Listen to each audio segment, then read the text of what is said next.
With that being said, it is cancelthisshow.com. Excited to have in today John Rourke, 16-year Army veteran. The first thing that we say to you, John, is thank you for your service. We appreciate you taking time for us to be here today. We're able to get John on the show. John, you do things nationwide. First of all, tell everybody, our viewers and our listeners on the podcast side, a little bit about yourself and what you're up to these days. Sure. So thanks again for having me on, guys. I appreciate it. I'm retired from the Army. I retired in 2015. I'm married, father of four, living down in South Florida. I own and operate Blue Line Moving. It's a local and long distance moving company. And I'm the founder of the Great American Cleanup. And I'm also the host of the John Rourke Show on Rumble. So yeah, the Great American Cleanup. Basically what we do with that is my company funds, and through donations, we go to different areas around the United States and we clean up trash on 9/11 every single year. You know, we never forget what happened on 9/11. And this is kind of our way to give back and show that we still haven't forgot, you know. And what we do when we go to these cities and clean up is we also donate as much money as we can to the police department. So we're for funding the Blue, not defunding the Blue. So I try to raise as much as I can. The last 2 years, I've raised $10,000 each year and donated that money directly to the sheriff's departments down in Eagle Pass, which is Maverick County, and then in Del Rio, which is Valverde County. So those are the last two cleanups that I've done. In September of last year, or November of last year, I did a dog rescue as well. So while I was down there on the border cleaning up trash, which there are thousands and thousands of tons of garbage in every single border town, all along the Rio Grande, floating in the Rio Grande. I mean, it's just an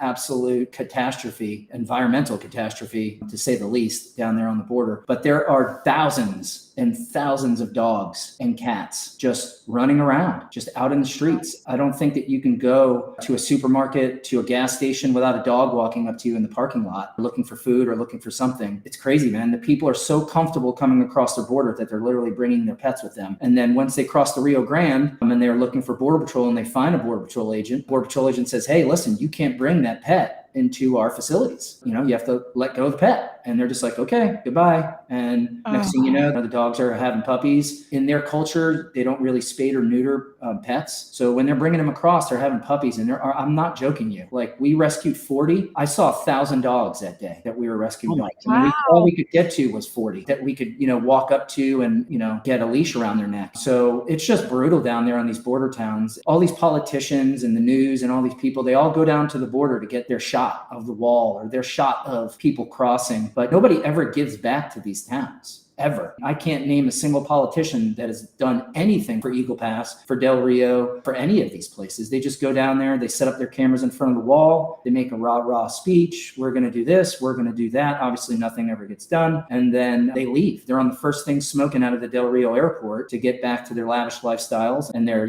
steak for lunch. They're out of there, man. And these people are literally American citizens, just like all of us are. And they are down there suffering in these towns. They can't sell their homes. They can't sell their land. If they wanted to leave, they can't. No one's moving there. So what's happening is I've been to the border in the last 2 years, probably 10 times. And, I stay every time for at least 2 or 3 days. And I'm not, just driving around, talking. I'm down on the Rio. Like, I am in the spots where the people are crossing. And let me tell you, folks, it's not just Central and South Americans here. We're talking about Chinese nationals by the thousands, people from all over Africa, every country, the Middle East. It's non-stop. I've personally seen over 10,000 people cross right in front of my face with my own eyes in the last times that I've gone down there. It is just a non-stop flow. And then what's happening is they're putting them on planes, they're putting them on buses, and they're transporting them to wherever basically they would like to go. So you get into these Border Patrol facilities, and essentially the Border Patrol agents have now become processors. So they're not stopping anybody. They're just basically processing people that come in, and they're saying, okay, group for Florida over here, group for New York over here, group for Pennsylvania, for Chicago. Then they go into their groups, and then they literally send them to these states, either by bus or by plane. And then they give them a cell phone so they can keep track of their whereabouts, as if they even do that. And they just send them to wherever they want to go. These people that are coming here, by now, they all have a cousin, a friend, some family member, someone they know that lives here. I mean, this isn't like illegal immigration has been happening just in the last couple of years. It's been happening for as long as I can remember. It's just way worse than it's ever been now. But these people are going to sanctuary cities around the United States, and they set up shop. They know that if they get stopped by a police officer, that police officer is not going to call in for an ICE detainer, and they're going to be able to live their lives and work their jobs, and their kids are going to go to our schools, which they do. And it's out of control. I mean, you hear the news media talking about it, right? I'm kind of trust but verify, right? So the media, obviously, with the fake news, it's hard to believe anything that they say at face value. So I decided, you know what? I'm going to go down there. I want to see this for myself, because if what they're saying is true, I have to see it. I can't believe it, right? So I went down there, and man, is it true. It is unbelievable. I try to bring as many people as I can on these cleanups because it will change your life. Going down there and seeing people literally crossing the border with their children across a river that sometimes is raging. Many people drown in this river and don't make it across. It's 115 degrees out there right now. So it is just a treacherous, disgusting trek these people are making. They're getting raped. They're getting beaten. They're getting killed. They're being,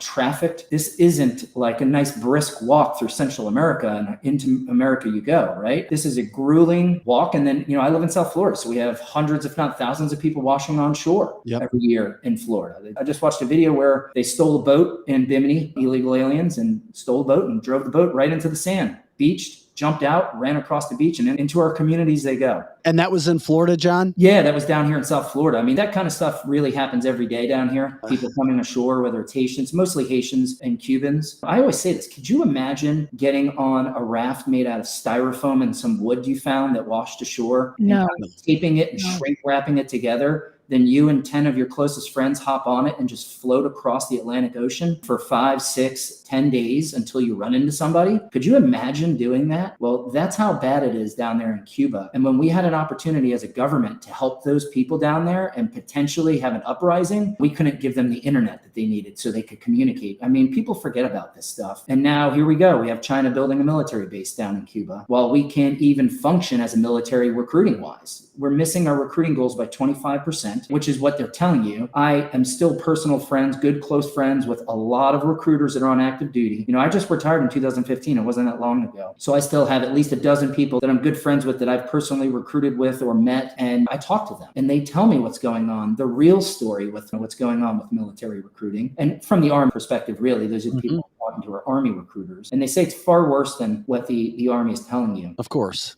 It's not just the wokeness, right? Everybody wants to focus on that because that's a hot topic right now. A big reason for it is kids are very much overweight. It seems like they're all on prescription drugs. They made marijuana so easy to get their hands on that it seems like everybody's smoking marijuana. And frankly, a big thing is that veterans like myself, we're not recommending to the youth of America, to our nephews, to our nieces, to our friends' children, our children that are now 16, 17, 18 years old. I'm not recommending that they join the service right now. And I was a recruiter, and I absolutely loved my 16 years in the United States Army. I loved it. It was one of my the greatest job I ever had. And it's just such a shame to see the way it's gone now. No one wants to fight for this commander in chief, ladies and gentlemen. Okay, if that's what you want to call this old fool, a commander in chief.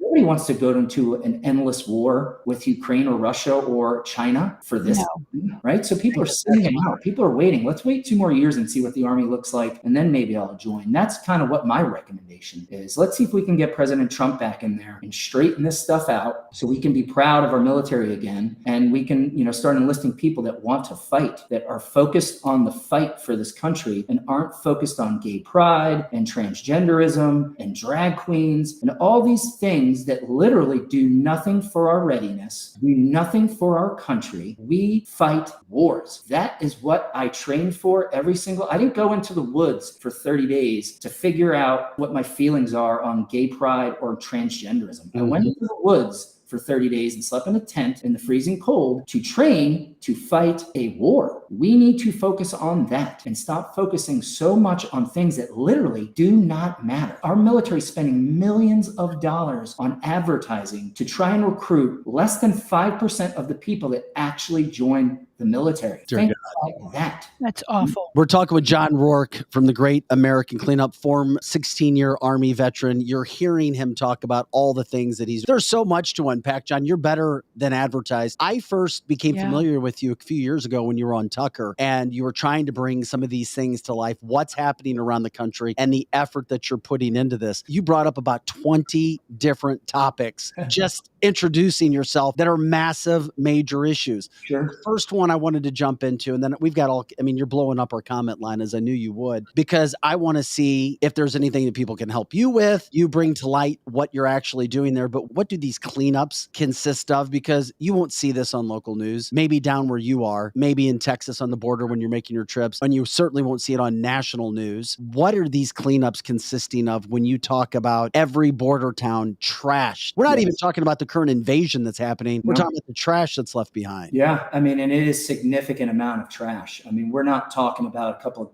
of garbage bags full. We're talking about hundreds of tons of garbage. Some of the videos, if you want to go to my Instagram, primarily where I'm at is on Instagram and Rumble. If you go to my Instagram, I have tons of videos that are posted there where you can see it firsthand. This is not some reporter. This isn't like a cameraman for a news station filming this and selectively editing anything. This is like real, raw, right on the border. People are literally coming out of the river, and I pulled people out of the river on our first cleanup. And you spoke about Tucker, right? So I was on that show, on the Tucker Carlson show, the first time, because I exposed the 20,000 plus illegal aliens living under the international bridge in Del Rio. The reason why we all know about that is because I just happened to be cleaning underneath that bridge when there was only 600 people, 800 people that were under that bridge. And I'm picking up trash. I'm saying, what the hell? Where are all these people? What are they doing here? I don't understand what's going on.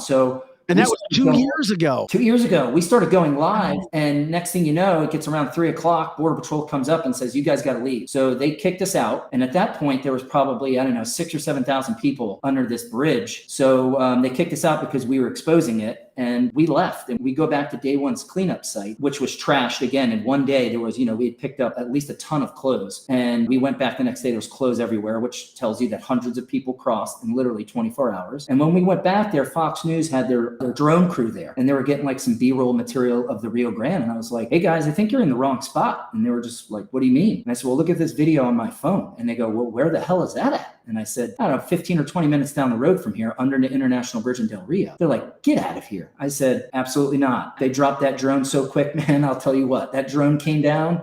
They packed that thing up. They were in their car. And then next thing you know, breaking news, you see the drone flying over the encampment. And then there you go. From there, I was able to go on Tucker Carlson and then really express what it was like to be there talking with those people. And if you watch some of my videos, they're all screaming that they love Joe Biden. Love Joe Biden. I mean, is that legit that they love Joe Biden? I mean, they love him. And if you go to my Instagram, there's videos of a couple of Haitian gentlemen talking about how much they love him. He's a humble man. He's a loving man. He cares about the Haitian people, and we care about him.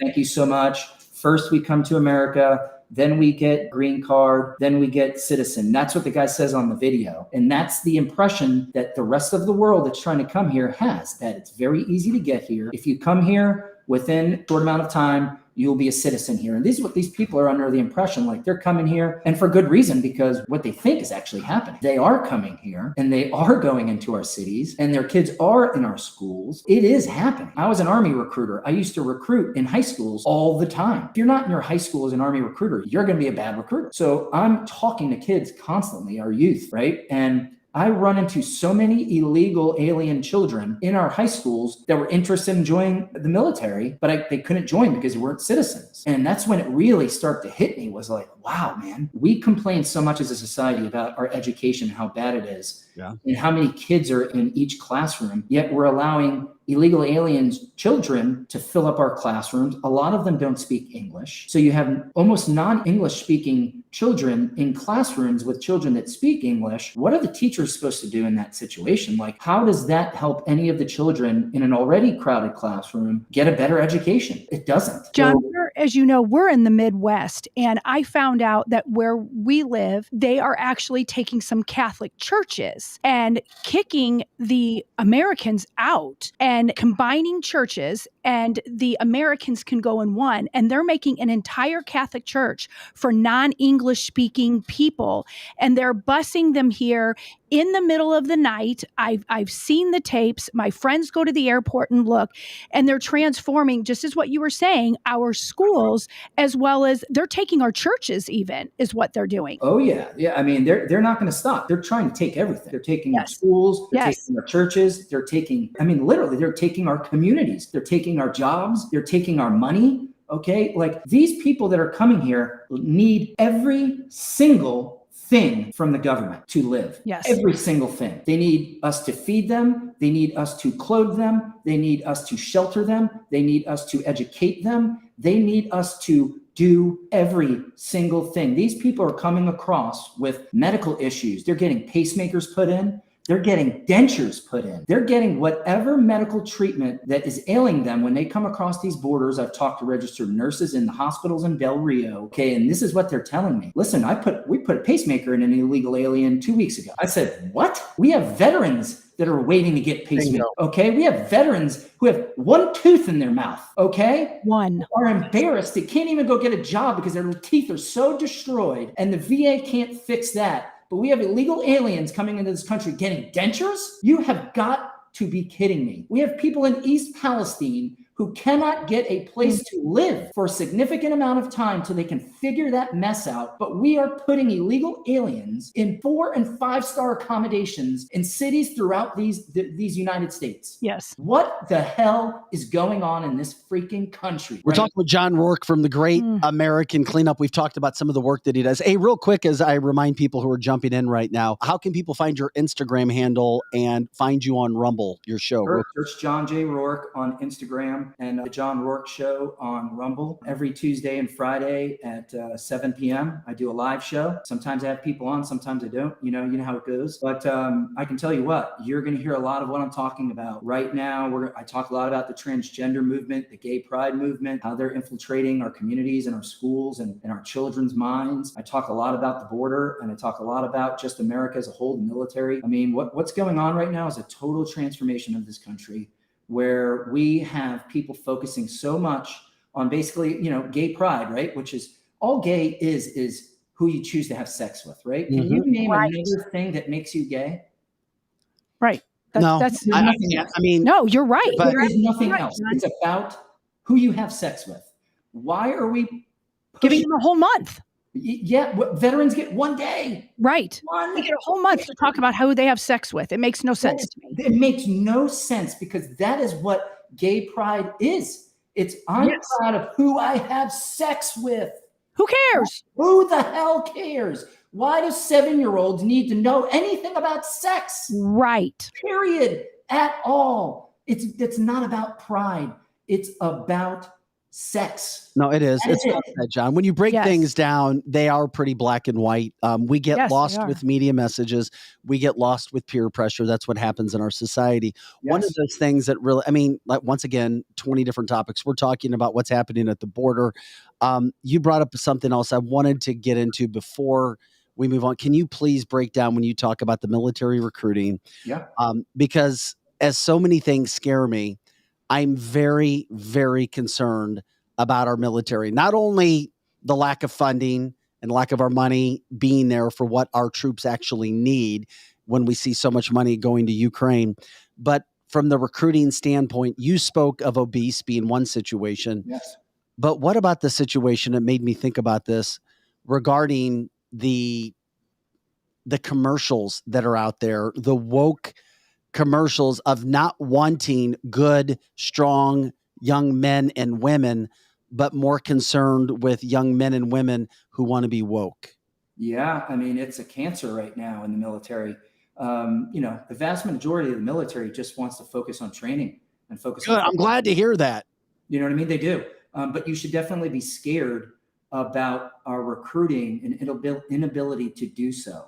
All right. You should definitely have a lot of concern about that. We're now 2 years in a row where we haven't made mission.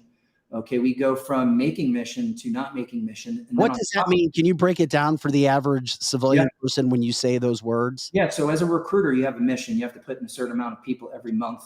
Every recruiting station has to do that. So when I refer to making mission, meaning hitting your numbers, right? So we're not hitting our numbers as an Army. This past year, 25% off, according to the Army. The year before that, it was worse than that. So we're not recruiting the right amount of people to join. So we have people leaving in droves, getting out, either getting kicked out or getting out, right? Because their time is up and they don't want to re-enlist. So we have a hard time re-enlisting soldiers to stay in. We have a hard time getting civilians to join, very hard. And then we have a lot of people leaving, very similar to the police force, right? Which no one talks about recruiting wise. They're going through the same things. So John, we're trying to bring that up on our show as well. Great. Yeah, people. it's really bad. It's really bad. And those are the people that are out there every single day trying to protect and serve us, but they're having their troubles as well for the same reasons the military is. It's the wokeness. It's the feeling that no one has your back truly. Like for instance, I follow a page on Instagram, Terminal CWO, and he posted through Gay Pride Month, he's been posting stories that people send him. He's an active duty service member. And he posts videos of gay pride displays, very extravagant displays all over every military post in the PXs. The PX is like the military shop. You can go buy clothes and stuff like that. Every base has one.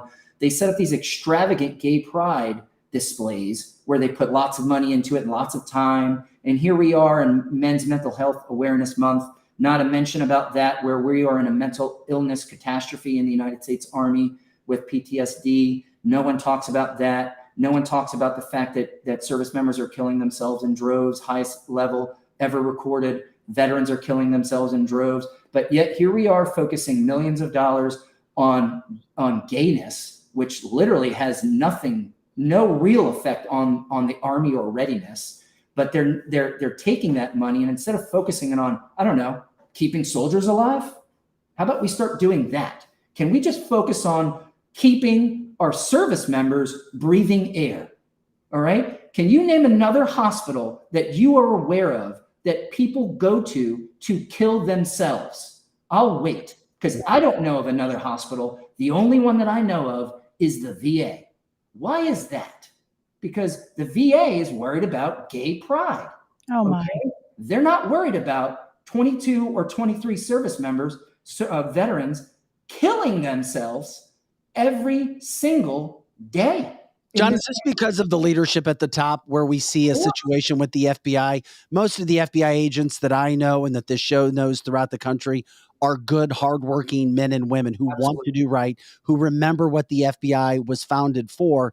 But you have a few elites who dictate, and everything else trickles downhill. Is that what's happening in the military?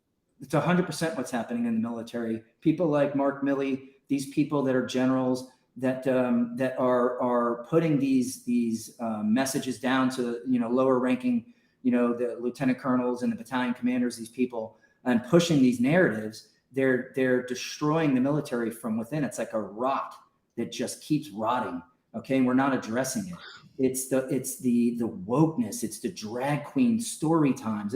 Can you imagine an Air Force general having to go and have a press conference to let the American citizens know that we're no longer going to have drag queen story times or drag queen shows on military bases? No. Wow. A general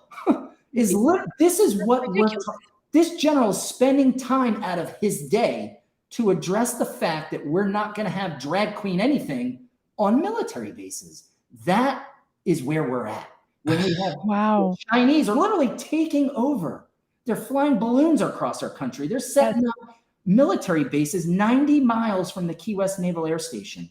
And we're having little military generals talking about drag queen story time and story hours and shows. Like, what is going on? This John, is what's going on in the military. Before we let you go, you've given us so much time, and we're grateful. I mean, we could talk to you for about 24 straight hours. For sure. Yeah, maybe we could do that sometime. We'll do it for charity. Yeah, let's do it. I have a lot and you'll of be talking 20 shows. of those 24 hours. Yes. That's for sure. We try to talk about solutions, not just bring up all the crap that's going on in our country.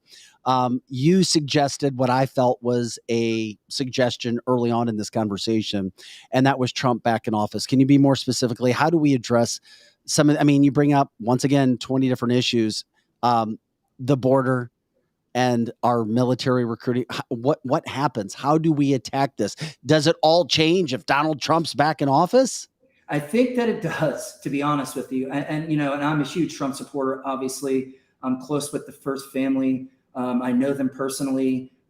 They are amazing people, okay? And this is what we need back. We need amazing people back that actually care about our country and love our veterans, right? And show it through their actions and show it through what they say, right? We don't have that right now, right? I don't feel like we have anyone in our government that actually has our back, right? That's fighting for us. I feel like it's always about people that are on the fringe, right? And we need to focus our attention back on the hardworking Americans that have built this country, the veterans that are serving, continue to serve this country, even outside of the military. And we need to get President Trump back in action. He needs to finish the wall, okay? He needs to get our military back on track, which means getting rid of these woke generals and putting people in charge that care about one thing and one thing only, the United States of America. That is it.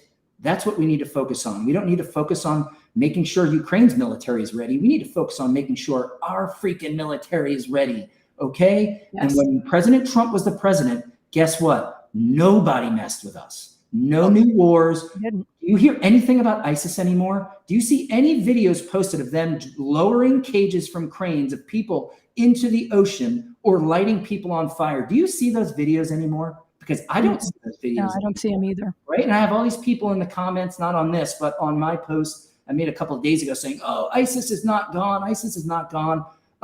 They're gone.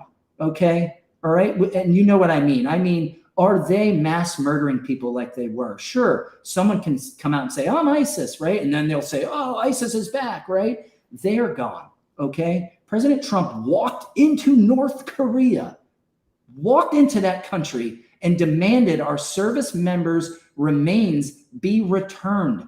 And they were. No president did that. The Abraham Accords, I mean, Jerusalem, we could go on and on and on. The economy was booming. We were producing oil like never seen before. That is what this country needs to get back to. That is what we need. A person that cares about the United States of America, and you can see it in his body language. When you talk to him in person, it's all about the United States. It's always America first. And we need to get everybody back on that mentality. John, America first. John, I bet you hit your mission numbers when you were recruiting. You're damn right I did. I'm ready to run through a damn wall for you. Yes. Let's go. Yes. We needed you at Mizzou when I was playing football. Damn, we would have been decent. It's so refreshing to hear you tell the truth, John. It is the truth.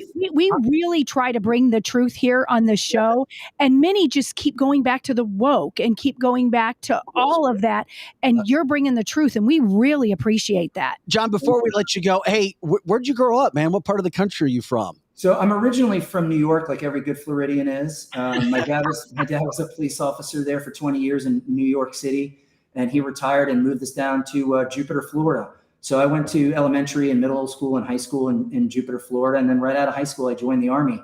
You know, out of family tradition. My dad served, my grandfather served, and I felt like I just had this calling, this yearning to like just, I don't know, get after it. You know what I mean? I love this country, and I'm the son of a police officer, and that's how I was raised, to love America and cherish this country and our freedoms. And I just felt like I needed to go out there and try to help preserve this country. And even though I'm out of the Army, you know, and retired, I still feel like I want to serve.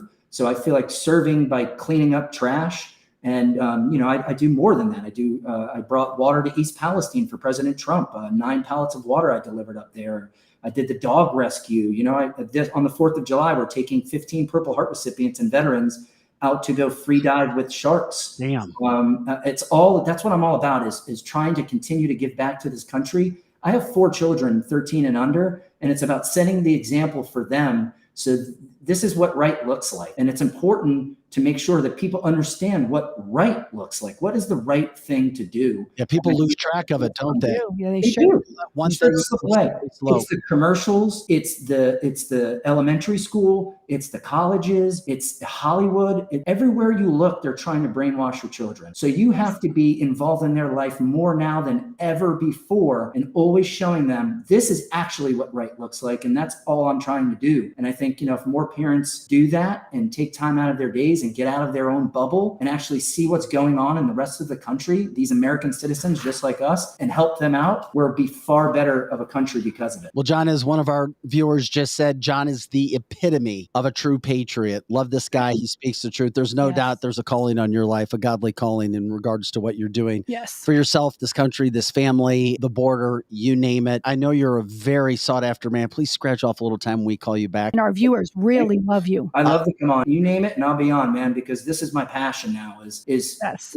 talking the talk, but walking the walk, right?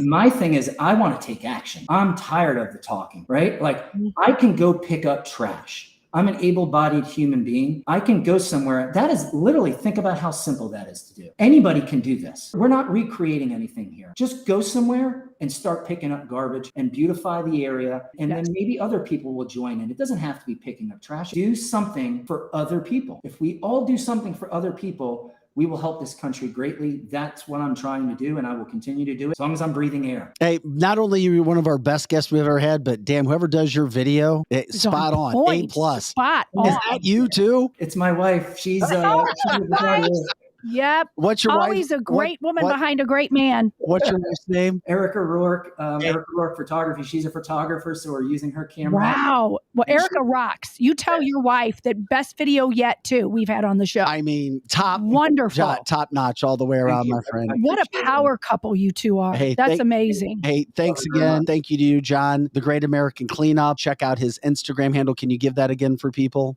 John J. Rourke and the John Rourke Show on Rumble. And that's on Tuesdays and Fridays at 7. All right. Hey, John, thanks again, man. Keep up the great fight. We appreciate you.